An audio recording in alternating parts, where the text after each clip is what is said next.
We are all such hardworking people. So I believe that that's a gift and a superpower that is embedded into us at a very early age. And I believe that's done by programming also, even though we may not consciously understand it. If you want to be a 7-figure operator, you have to become a 7-figure person. If you want to be an 8-figure producer, you have to become an 8-figure person. When you plateau, you technically start to decline. That's the laws of the universe. In order for him to keep it at 1 million, he probably had to double the amount of work, double the amount of stress. He keeps plateauing, he tries to bring it back up. Hard work and long sets of hours, it's second nature to us. We're programmed early. It's not even the long work hours. It's you don't finish until the job is done. Welcome back to the All In Podcast. I'm your host, Carlos Reyes, and today you definitely want to stick around because we are going to show you how to unplug from the Mexican Matrix. What's the Mexican Matrix? The Mexican Matrix are a set of limited beliefs and programming that have generationally been passed down to us from our parents and their parents' parents, by the way. And I believe that by not unplugging and rewiring our hard drives, that's one of the key reasons why we don't operate at our potential. So with that being said, gentlemen, welcome back to the show. Hello. What's up? Right, Zaidy, nice attire there. I told you to show up with something very nice today, and you showed up as an obnoxious Red Sox fan. I thought that's what you meant by nice. Boston. Is it the leather pants that gave it? I think he just doesn't like Boston. Do you wear those leather pants when it's 120 degrees outside and it's July? I honestly, I He love wearing has. them when it's 120. You do? At your daughter's birthday, I wore them, didn't I? That's crazy. With a poncho. With the poncho. With the poncho. So that's a blanket for anybody that It's a doesn't know what cashmere. Talk about a poncho. Mexican Matrix, huh? I'm trying to break. Yeah, I'm trying to break that's a the mold. whole Mexican Leather Matrix right chaps there. and a poncho. No, I'm trying to train my mind to be comfortable and uncomfortable, and then it transfers in business too and life, Got it. So let me ask you, when you showed up to my daughter's birthday, which was early August, Yeah. it was about 110, 115 degrees outside. I didn't have a shirt on. He didn't have a shirt on. You were wearing those leather jeans and you were wearing a poncho, right? Yeah. I think what everybody's wondering is, were you wearing underwear or were you not wearing way. underwear? Were you commandoing Of it? course. You Okay, have the to. follow-up These you have question. to. Follow-up question is, do you powder? Do you powder? No, unless I'm going to be wearing it like all day. You were If it's wearing like all day that 4 or day. 5. No, I didn't. Yeah, there was definitely 4 or 5. You were there for at least 5 hours. Well, a day is 24 hours, so if 20 hours, I'm going to be. How in much these, time do then, you yeah, have I'll to do that. spend in the leather pants to know if you need to powder or Above not? 8. Go. Above 8. There we Got go. it. Okay. There you go. And that's today's episode, guys. No, I'm just kidding.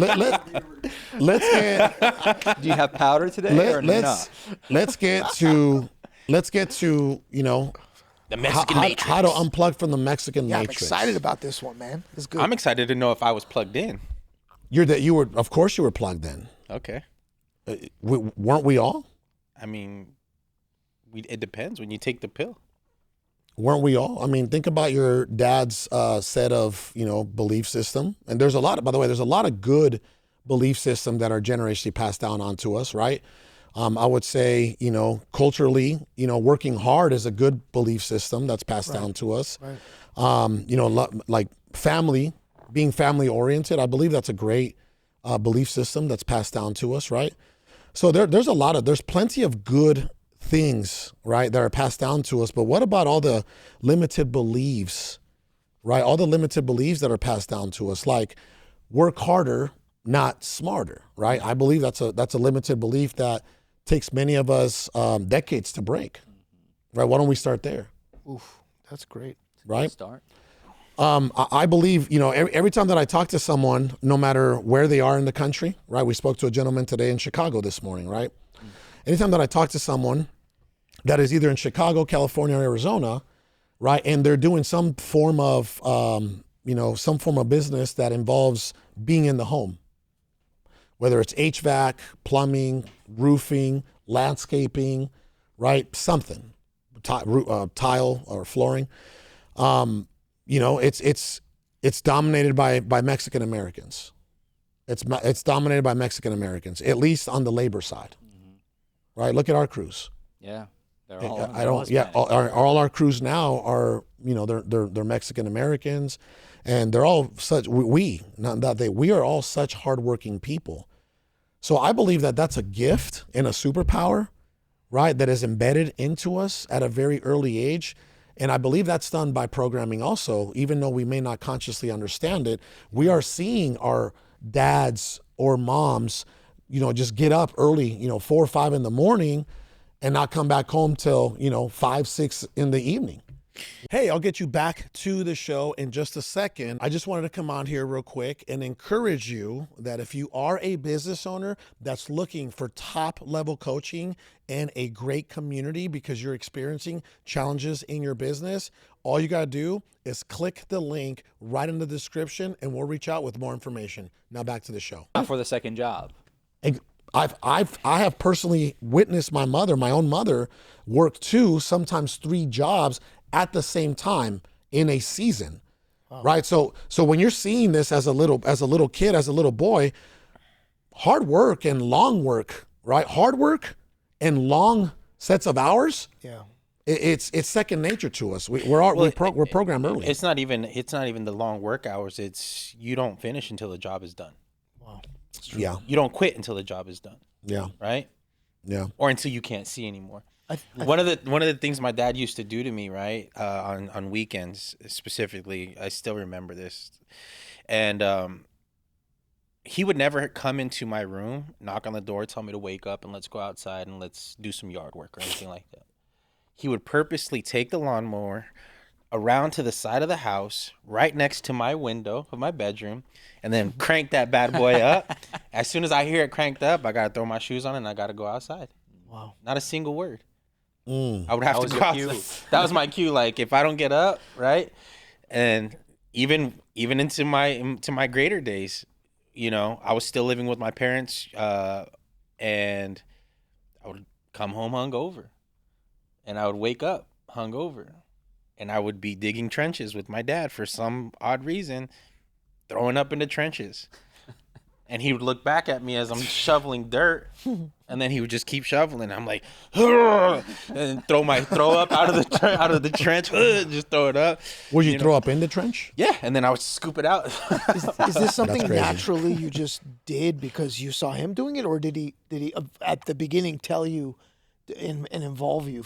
I can't remember honestly when that shifted, because my dad and all his brothers, they built the house that my parents still live in from the ground up. Mm-hmm. They laid every brick with hand, and I can't remember at what age he started kind of implementing this.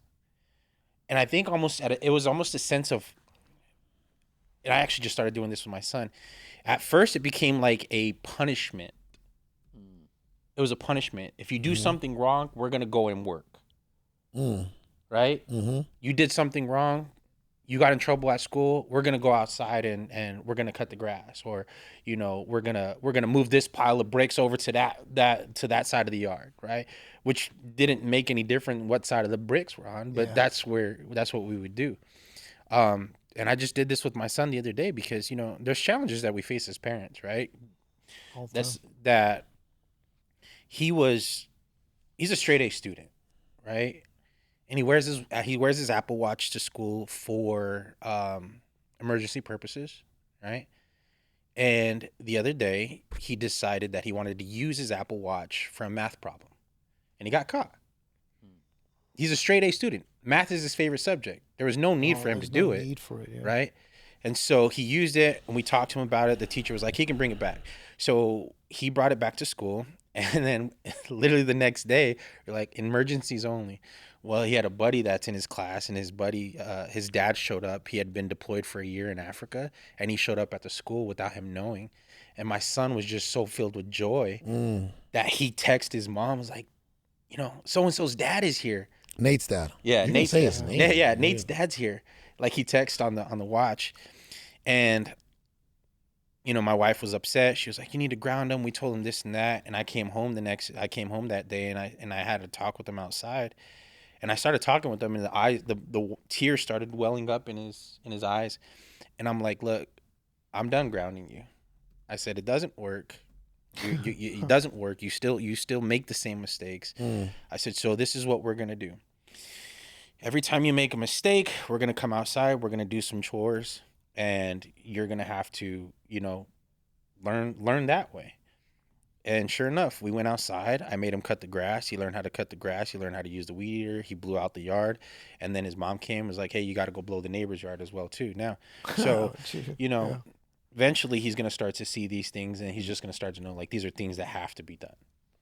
Right? It just becomes part of his life. It becomes part of your life. And I think that's what happened with me at first. As my dad, he used to use it as a form of punishment until it became like, okay, well, I'll just do it with you. It's now. all programming. From what I'm hearing, is that this is all programming. Like your dad programmed you that way. You're finding your groove to program your son in a way that you think is going to be effective. I think everybody has their own way. Like what worked for you, for Zaidy, for you, for Carlos, for me, it's completely different. But the results, the fruits of people working hard, and this is what I want to start with is.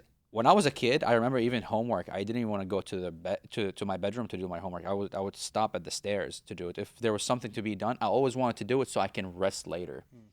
And that resting later, it's almost like a lazy mechanism or syndrome. So I can play, I can rest, I can whatever.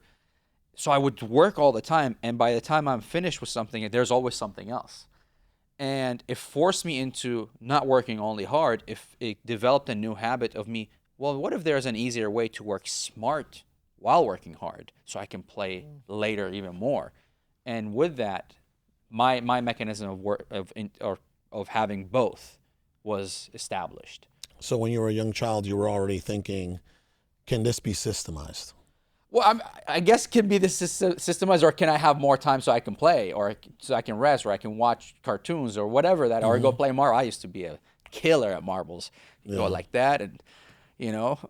but why do people believe that they only have to work hard for the longest time? Breaking the generational matrix, which I think that comes from the parents, the grandparents, is that they think that they didn't go to school, therefore we're never going to be as smart as X or whoever they are. Yeah. And we're going to trade our time for dollars. Well, I think have 2 jobs or 3 jobs. I think a lot of it has to do with like not being from America too. You know, like if you're here, it's capitalism, it's entrepreneurship, it's owning a business, and it's having other people do the work for you. That's eventually like, if you really break down capitalism, that's the duty of every citizen, is to start a business or to employ somebody or provide a service to somebody. That's our duty.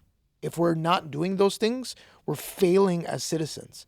But there's no penalty for it, right? So what I'm alluding to is, in another country, maybe that's not the mindset. The mindset isn't to hire people to build a business and to have other people work for you. It's, well, I'm just doing this myself. I'm a tradesman and this is what I do.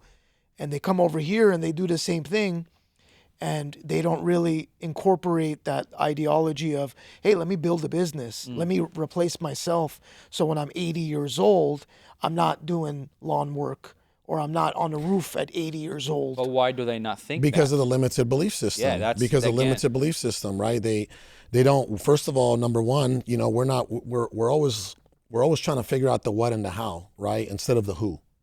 I've always been a resourceful, curious human being, so I go find the who. We already think we know the who, and it's us ourselves. Right? We're just going to do the work. No, we're just going to do but that's not, brother. If you've never we're going to figure it out. Yeah, that's what I'm saying. Yeah, if you've never built a business, right? Go find someone who has. If you've never done $10 million, go find someone who has. I'll give you an example. I haven't told you guys this, but I'm talking to Ishmael, and I'm talking to his assistant, because he told me, I said, hey, bro, I said, we need to spend time together, right? I literally told him yesterday. And he's like, okay. He's like, I'm flying to Mexico to some event, October 14th or 15th, something like that. And he goes, why don't you come with me? Right? I think I told you this. Yeah. Again, unexpected. This just happened yesterday, and he's talking about doing this in October, right? A couple of weeks from today, 3 weeks from today or whatever. So now I hit up his assistant this morning. I said, hey, I need the flight. I need logistics. I need the flight information of, the way this is going down, right? There's a couple of reasons why why I'm attaching myself, why I'm going to make the sacrifice and leave my home and leave my family and leave our business, right? To go and fly to Mexico with Ishmael. Well, number one, I want to build with him in some way, shape, or form. I want to collaboratively build with him. Yeah. He's building Nuve. We're building, empresarios, right? So, I want to see how that would go. Number two, I feel like, we're going to need an army of Mexican Americans that are already operating at a very high level to help lead. And those are the who. Right? Number three, right? I'm talking about the who. Number three, the guy has already sold a company for $100 million. We haven't. Mm-hmm. Mm-hmm. Right? We've produced tens of millions of dollars consistently for a while, but we haven't sold for $100 million, right? Now we're already structuring to sell 2 companies, God willing, right? Which it's going to be good, but that's going to allow us to build that next exit at, right? Hopefully, multiple willing. 8 or God 9 willing. Figures. So again, we don't have to try to figure out, the what or the how. I'm just going to go and get next to the guy that has already done it. He's done it, right? Even if it means I got to fly to Mexico City. Yeah. Like today, when we end this show, I got to renew my passport. Apparently my passport's expired. It expired this year in like June or something. I think, something comes to my mind. It's like you don't know what you don't know. So even asking the question or even the thought in your mind of, you know what, I want to achieve this. This guy has already done it. Let me go ask him. Even that's like the first step, in my opinion, the first step. Mm-hmm. They don't even know that exists. So I think that's the matrix. That's that they don't even ask because they don't think anybody is there outside of themselves. Like I figured it out my whole life. I'm going to continue to try to figure out my whole life because that's the only way. And that in itself is the limited belief. Well, I actually have a family member that thinks like that. Your brother? Yeah. Oh, sorry. Yeah. Anyway, nothing wrong with that, right? We're just being transparent here, right? Well, real quick, I believe that most of us, right, most minorities lack personal development. We think that's a bunch of hocus pocus pixie dust, right? If you ask, look at this, watch this. If you ask Google to describe what is personal development, right? Personal development is the lifelong intentional pursuit of self-improvement to enhance capabilities, realize potential, and improve one's overall quality of life. It involves a continuous process of learning new skills, increasing self-awareness, developing positive habits and attitudes, and setting goals in all areas of life, such as career, health, relationships, family. The ultimate aim is to become a more fulfilled, confident, and capable individual. I believe that's a pretty good way of describing personal development, right?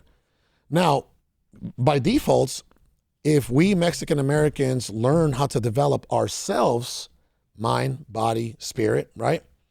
By default, we will have a better connection with our families, a better connection with our friends and relationships, and we will be able to build better, healthier, bigger businesses by default too.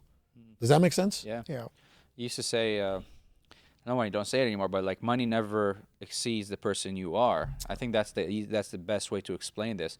You can't expect to be a millionaire or multimillionaire if you as a person haven't evolved to be that person. You have to be that person before you become the millionaire. If you want to be if you want to be a 7-figure operator, you have to become a 7-figure person. Yeah. If you want to be an 8-figure producer, you have to become an 8-figure person. And that catches. If you want to be a 9-figure producer, then you're going to have to evolve into a 9-figure person that delivers value at that level to the world. And that is all aligning with mind, body, spirit. So like your mind have to be there. You have to have a certain type of intellect. Your body, your health has to be there, and your spirit has to be in there as well. So you have to be empathetic. You have to connect to people. You have to have this. You have to have these things about you that enables you to achieve these things. Yeah. Just like Bill Gates or whoever, those billionaires that were like Mark Zuckerberg. They do these things, which is weird to us. Like they wear these attire, like the same attire. They wear it over and over and over, except Mark. Mark recently has changed because I think kind of trying to. They call it decision fatigue. Yeah, just because they don't want to decide what to wear, what kind of look at clothes this to guy. wear. I mean, That took a lot of mental energy. fatigue, But hey, bro. every day I right? just The wear all Jordans black. with the leather pants and the Red Sox jersey. Every day I wear all black unless it's showtime. I get so it. you know what I mean. So I'm with that. I But my believe point that is same there. thought process. I mean, you did a lot. You spent a lot on that. Let's agree. Yeah. But 2 for minutes. for those billionaires, but we're not billionaires. minutes. Those billionaires, they don't want to decide. Like even if it's 2 minutes of decision, those 2 minutes can go. Those 2 minutes in a multi-billion-dollar industry is it's probably hundreds of millions of dollars. So to them, they micromanage even their minutes. Wow. So there's a certain mechanism or sets of things that they have to create or adapt to be able to achieve those things. So at each level, there is a different outcome. Can I add to that? Yeah, Can I please. add to that? So I went hiking. I go hiking every week. I try, right? God willing. Went hiking up north with one of our clients, Sergio Fernandez. Yeah. Oh, right, Sergio Fernandez. Obviously, this year we will his demolition company ATAZ Demo Arizona. He did $1.2 million in gross revenue last year. He's going to do over 2.4 this year. That's what, 100% increase, 100% right increase, right? What a blessing. What a blessing. Well, he just bought his 4th property. We're helping him flip houses now, right? So he just bought his 4th house. What, today or yesterday? It closed Actually, yesterday. closed yesterday. It closed but yesterday? today, Okay, boom. funded. Right? And he brought something up to light that I wasn't even thinking about. We're coming back down from the hike. We went to Sugarloaf Trail is what we went to yesterday, right? And Sergio's he's a quiet assassin. Yeah. Okay. So we're coming back down and we're talking about how, like, think about it, bro. He's only doing $2.4 million a year, but he's already going up there every single week with me to Sedona. Yeah. It's not like he's doing over 10 million or anything like that, right? And he's like, Carlos, you know what, bro? He's like, I really, really respect that you do this consistently.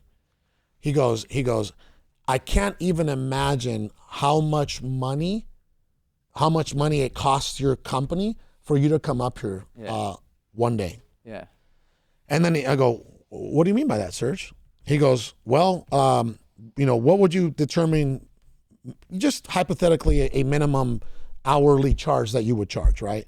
I said, I would probably $5,500 an hour. He's like, well, multiply that. You're up here about 8 hours. So what is that, 44,000? Yeah. Think about that, right? Watch this. Hold on. Yeah. 5,500 times 8, 44 grand. So to put it in perspective, right?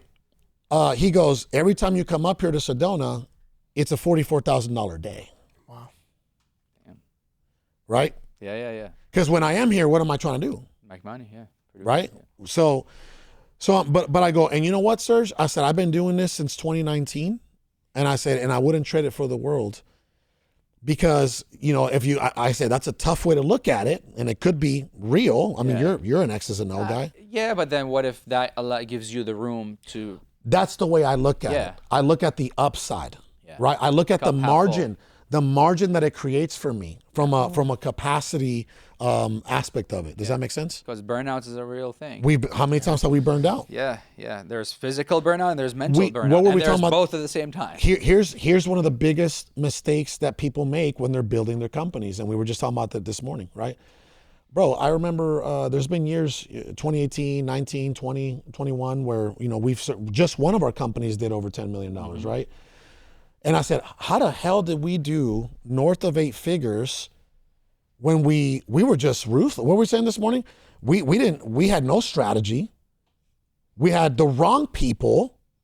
We were not very systematic, right? We were just like brute force hooligans that were just very high on the talent aspect of it. No, you were and locked work in. ethic. We were very, we would not stop working though. You were wired We into would the work a Mexican lot. matrix. I was wired What into do the Mexican matrix. What do we talk about, right? As Mexicans, what we don't stop until the job is done. Yeah.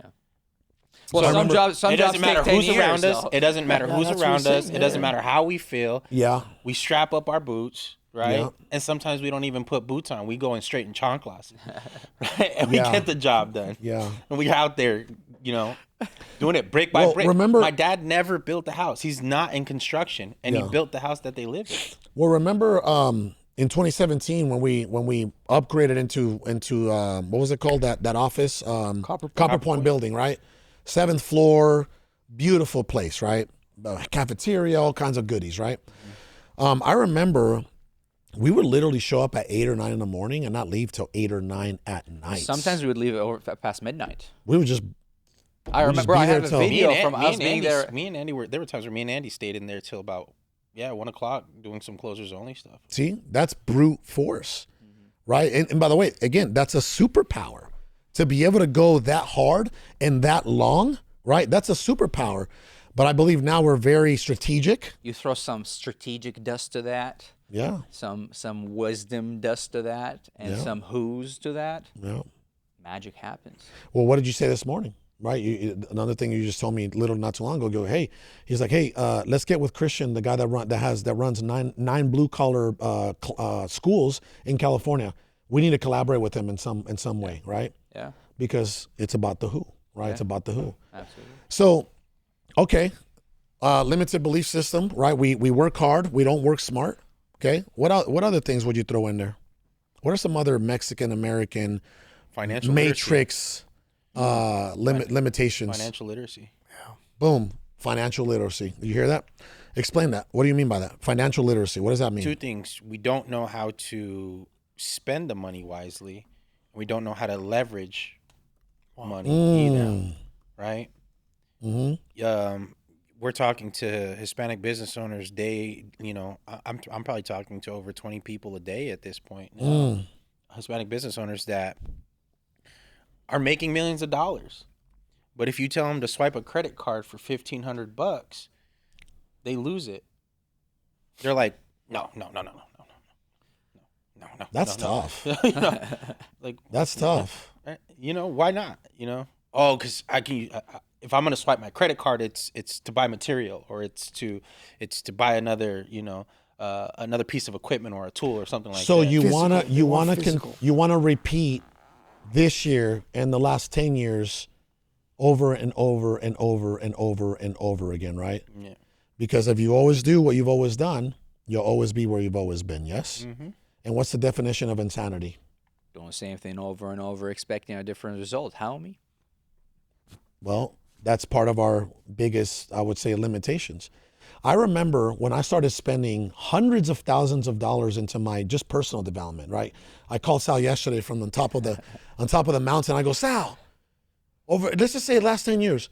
Over the last 10 years, what has it cost us financially? What has it cost us to learn, the level marketing, to learn about hiring, to launch the right business ventures, right? Personal development, like what has it cost us? Where are we at? Right. And he what was your response? Tens of millions. I said if you talk about time wise, our health, our sanity, our money wise, it's infinite. I wouldn't put a number to it, but if you want to put a dollar amount to it, it's tens of millions of dollars. See, here's the thing that it's crazy, right? Because watch this. As a Mexican American, specifically me as a Mexican, right? Born Mexican, having to take a lot of risk, right? So my tolerance for risk at an early age was there, right? Early on. But you see, as Mexican Americans, we have this high tolerance for risk in some areas, right? In maybe even the wrong areas, but we don't have a high tolerance for risk in the right areas, like investing into marketing, right? Like hiring, hire or building out, putting the money into systems and processes and or getting a line of softwares, credit, hiring the right people, getting a line of credit, leveraging good debt, hiring consulting, hiring, whatever you want, coaches, whatever you want to call it, right? So again, I remember in 2019, you thought I was crazy. We still do. Because I was paying. In this context, I guess, yes, I thought that you were crazy for paying certain individuals that I thought they were cuckoo. But it turned out, I would say, it turned out for the good. Except a couple of people that I can still stand behind saying that they were vultures. Okay. I won't take that away. I would have that conversation. Yeah, I would too. I think it all served me. Yeah, I think it all served me. Absolutely, it's perspective for sure. Absolutely. Lessons. But when you see, are these people in your life?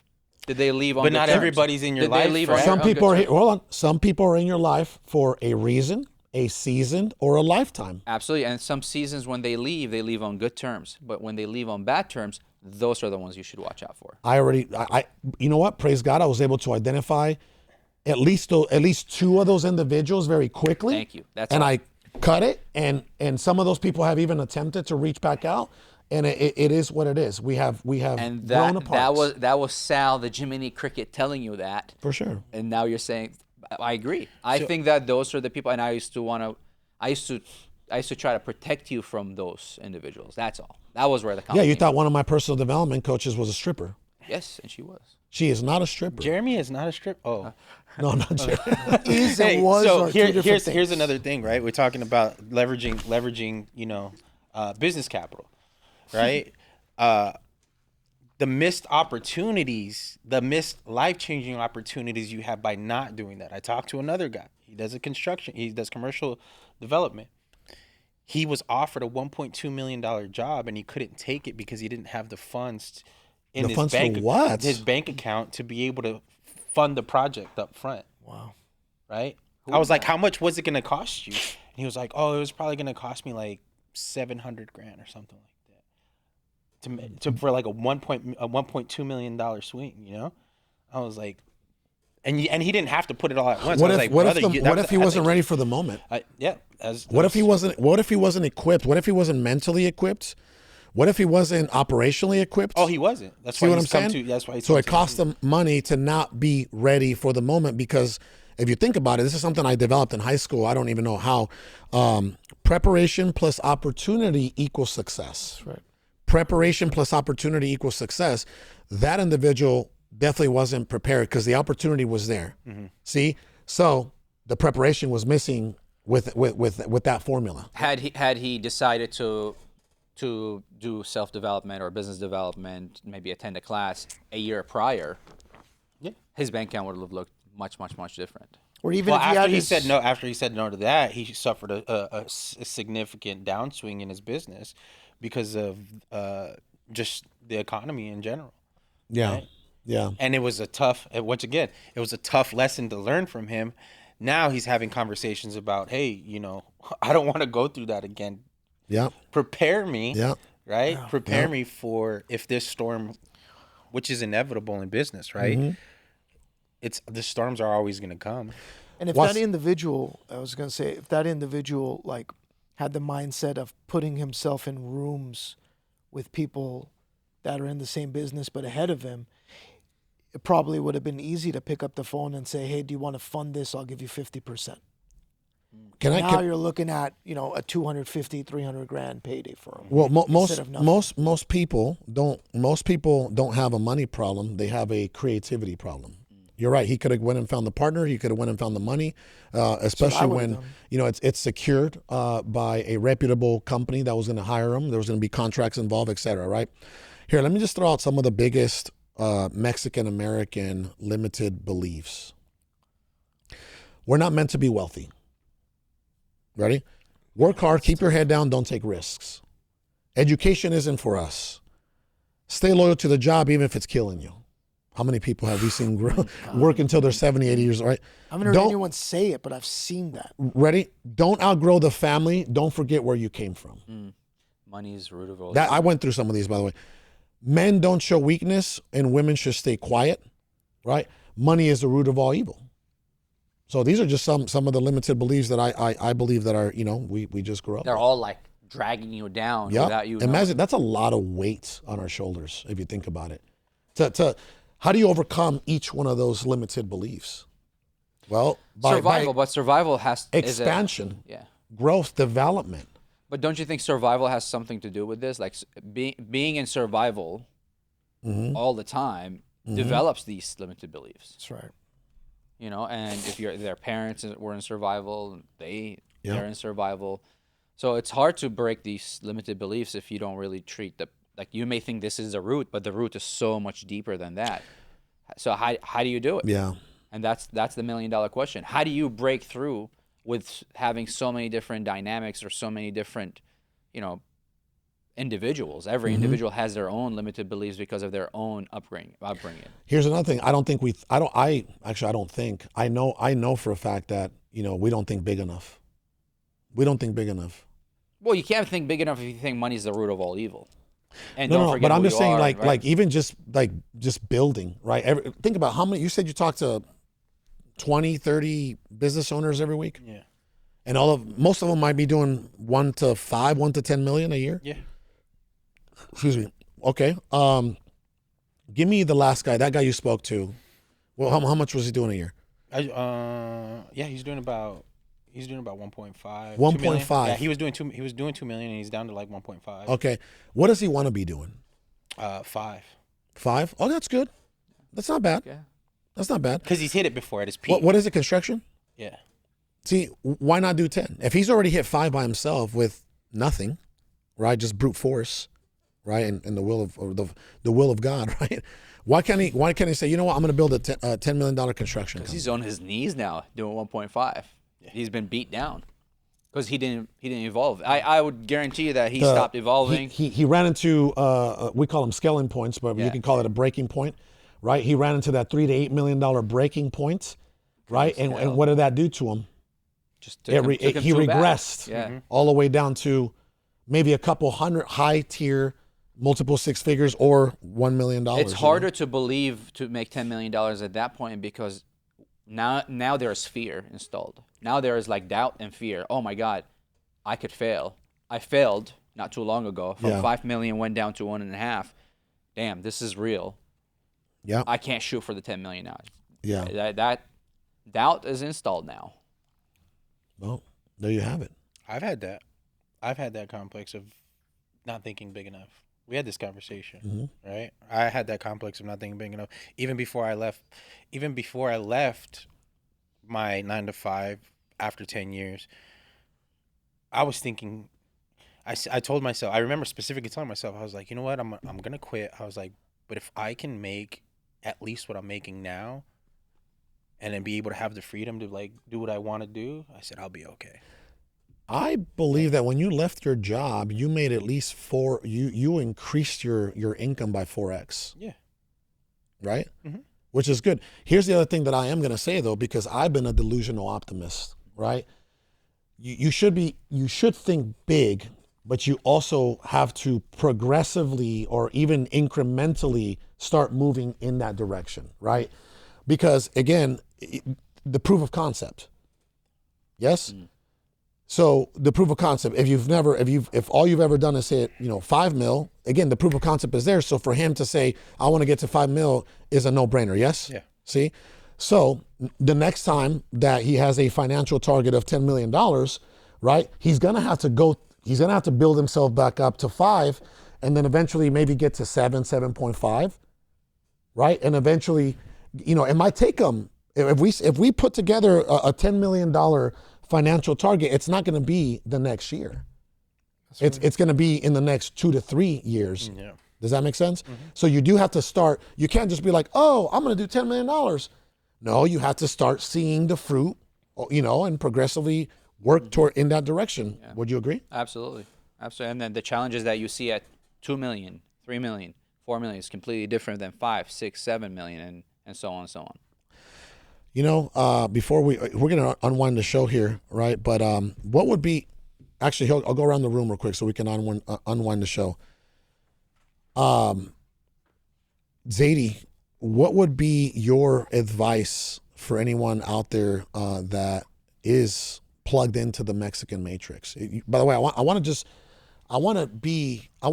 describe what I'm trying to say metaphorically here, right?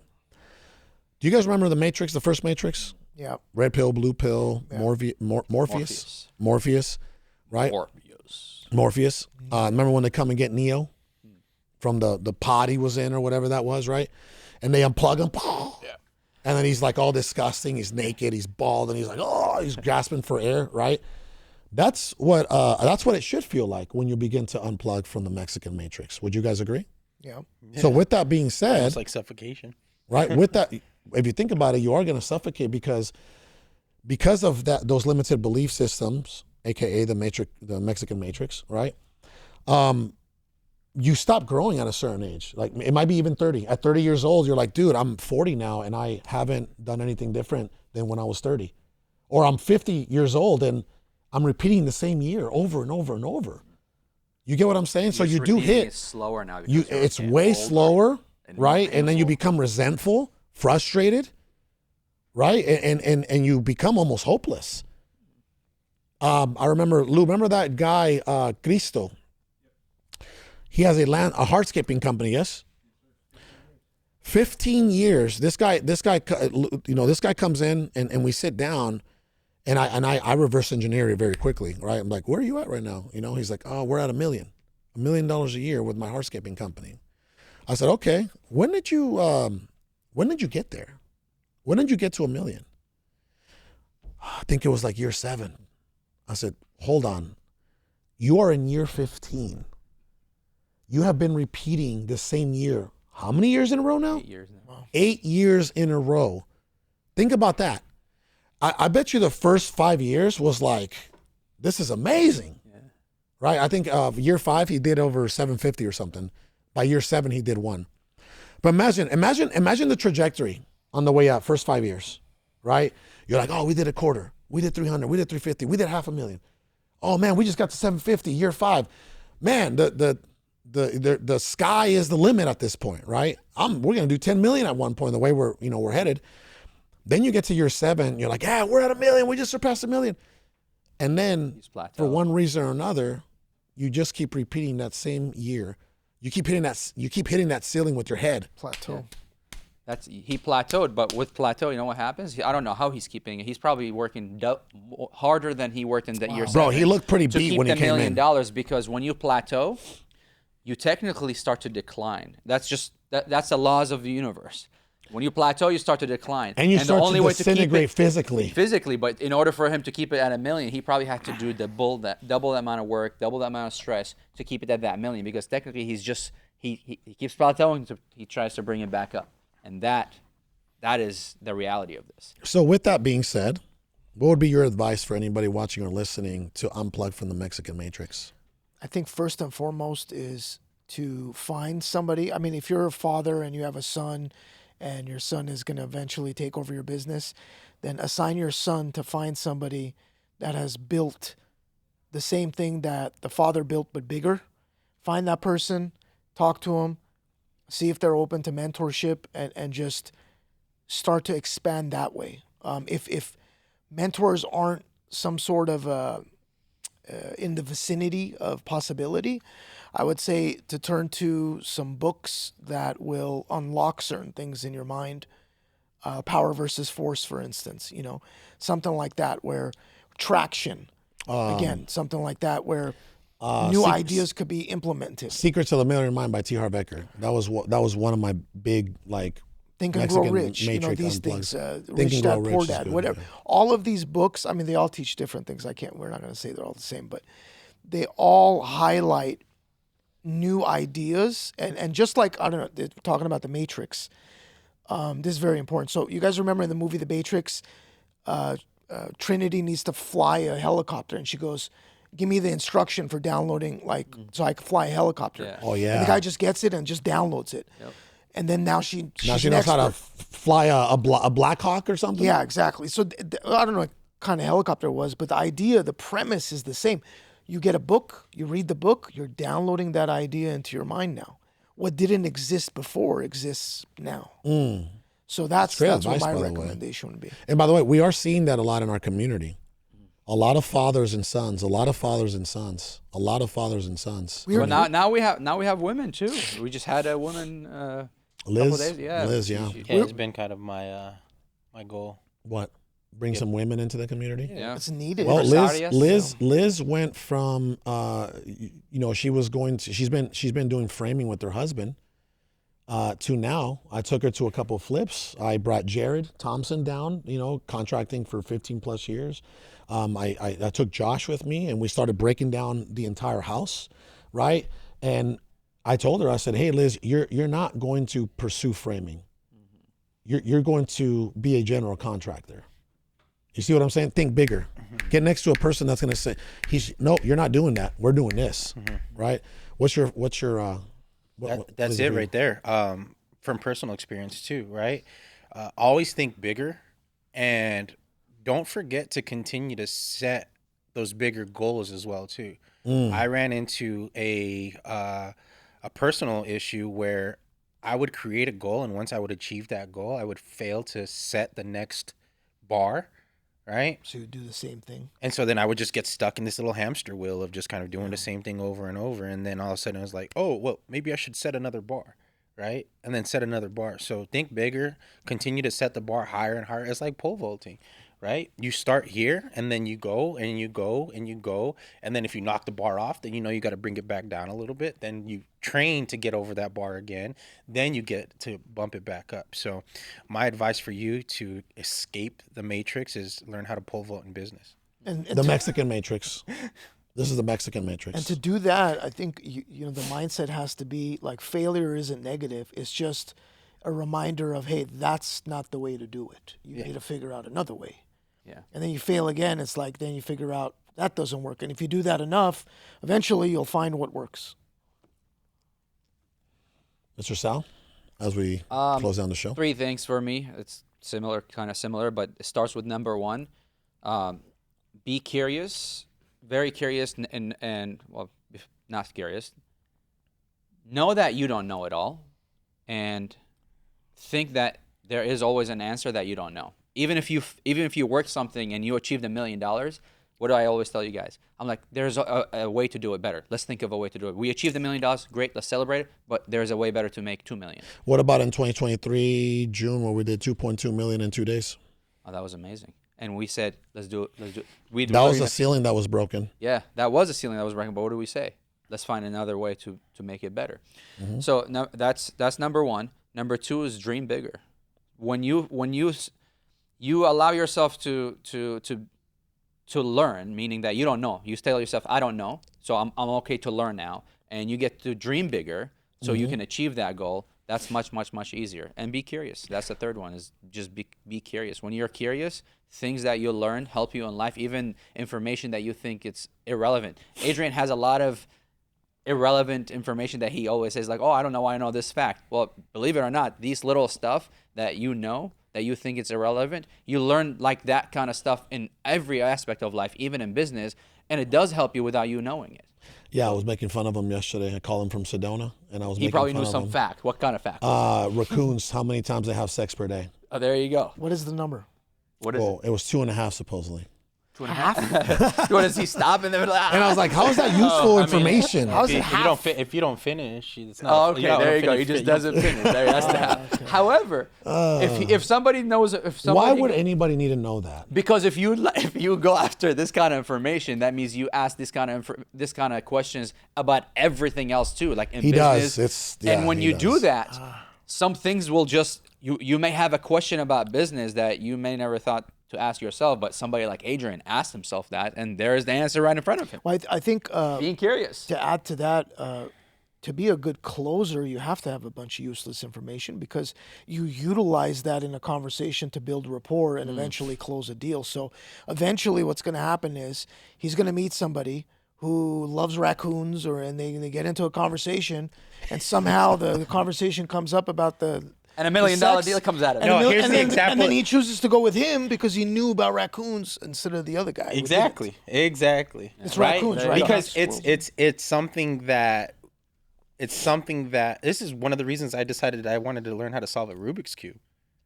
Yeah, that's That's flex. crazy, That's bro. great. I've I never love even that. solved one of Right? those. Is so I can be the guy could be like, oh yeah, I remember him. Oh, he was the guy that solved the Rubik's Cube, right? Yeah. It's like you leave a lasting impression when you can know something about something that nobody else in the room is going to know about. Facts. Business, you know, or personal. You know what's funny, by the way? Him and I are complete opposites in that aspect. You just throw the cubes on somebody Adrian, else. How do I program myself? How and what do I program myself with? Versus the way you do it. You know how you're willing to go on National Geographic and, you know, learn how many times raccoons have sex a day, right? That's not my cup of tea. By the way, it's not me learning how much times they have sex a day. But once again, I don't know if that's a true statement. If it's 2.5, that was just, most statistics are made up anyway. Yeah. But I get what you're saying. The way you tend to consume information, it's for something that catches your interest, right? If it doesn't catch your interest, then you don't want to know about it. Yeah. And you're not going to waste any time on it. Yeah. So some things you go 7 miles deep into something. Deep down the rabbit hole. Right? You go 7 miles deep into something. Yeah. Some Like things I I can may go a mile deep just to see what it was like, and I'd be like, I don't want to go down. So real quick, what would you rather know? How many times raccoons have sex per day, or who killed JFK? I take a different take on this. You want to know raccoons? No. Here, let me explain. Score one for the good guys. You go 7 miles deep into one thing. All you see the world with that lens. Now you see the world. You go. I take the red pill, Sal. More people want to know who killed 3 miles JFK. deep here. No, hold on. Let me make this. This is a really good statement. You go a mile deep here, or 2 miles deep here, 2 miles deep here, 2 miles deep here. In many sectors, you get to see that one thing from so many different lenses and angles. Wow. Yeah. That way you can become a very wise person. You become very wise person, but you solve that problem in a way better manner than that person that just went 7 miles deep into that one thing. I'm not saying no, but that 7 mile deep limits you to only seeing one aspect. Well, go ahead, Zaidy. I was gonna say one of the problems with diving so deep into one topic. Let's just like you're very political. Let's take JFK for instance, right? We're never gonna know that. So you're investing all this time into not knowing an answer, where he invested time to know exactly how many times they have sex in a day, even to the half. Even to the half. No, but I'm just saying, like, what I mean by that is, like, I'm guilty of that. Sometimes and we talk about that all the time.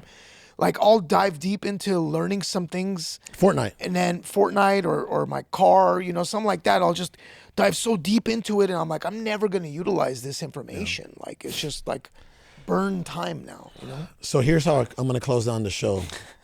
2 things. One, you definitely didn't spend any type of decision fatigue this morning. No. Okay. 2, he's like, no. The camera doesn't see below the waist. Yeah, they can't see his shorts. 2, right? Here's what I'll say. I mean, we actually don't even. I like to give like factual, right, advice that is objective, right? You know that, right? A lot of my advice comes from data and research and things like that. Well, here's what I would say to the person out there that's watching or listening, right? The research has already been done. How do you unplug from the Mexican matrix? How do you become a highly successful human being, right? Remember, the research has already been done because there was a gentleman by the name of Dr. David McClellan. I say this all the time. Out of Harvard University, he embarked on a journey spanning over a quarter century. That's 25 years plus for anybody out there that doesn't want to do the math, right? Diving deep into the secrets of success. What he uncovered was nothing short of revolutionary. He calls it the 99% factor. Your reference group. Your reference group. 99% of your success, right, is it's shaped around who you spend time with. So reference group is people around you. Yep. Whoever that friends. This is what it says, right? Believe it or not, a staggering 99% of your life success is shaped by your reference group. Who are they? Simply put, they're the individuals you surround yourself with day in, day out. Right? What did that prove? Change your circle, change your mindset, change your life. Wow. So that would be my advice. That would be choose better friends, right? Choose better partners, choose better significant others, choose better communities, mentors, choose better even employees if they're employees, right? So that would be my advice as we close down the show. But with that being said, thanks for tuning in. We'll see you next week. Save the raccoons.